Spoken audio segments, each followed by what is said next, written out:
हे चालू. आता घरी जात होतो, गाडी आपली पंक्चर झाली. एकटा धडपडत होतो इकडे तिकडे. पंक्चरचं दुकान पण नाही. आपण कात्रजच्या राजस सोसायटीमध्ये. मग जॅक वगैरे काढून लावत होतो तर आपल्याला आपला भाऊ दिगंबर भाऊ भेटले. आणि शक्यतो मी म्हणजे बरेच रिक्षावाले जात होते, कोणाकडे बघत नव्हतो कारण की कोण ओळखीचे वगैरे भेटेल म्हणून.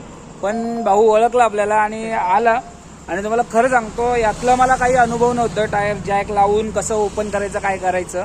फक्त आपल्याकडे जॅक वगैरे होतं, त्याला काय म्हणतात तो एक्स्ट्रा टायर होतं.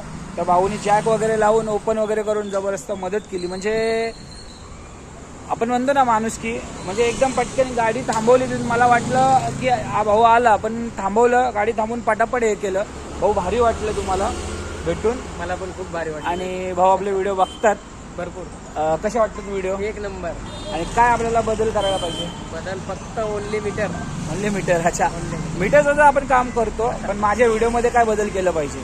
व्हिडिओमध्ये काय नाही, जसं आपण सगळ्यांना सहकार्य करता तसं आपण पण करू. भाऊ खरंच मला भारी वाटलं. दिगंबर भाऊ कुठं राहतात? नरेमध्ये ना? नरेमध्ये राहतात. ते पण घरी चालले होते, पण माझ्यासाठी थांबून अर्धा तास ते इथे थांबले.